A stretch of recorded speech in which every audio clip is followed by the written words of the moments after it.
El pensamiento del día es un material de difusión que realizamos personas de buena voluntad que contribuimos con nuestro servicio a lograrlo. No realizamos ninguna interpretación personal a los escritos de Chiara Lubich.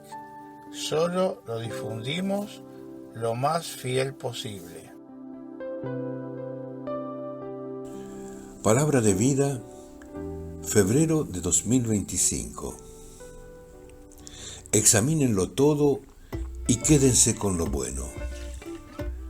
De la primera carta a los Tesalonicenses, capítulo 5, versículo 21.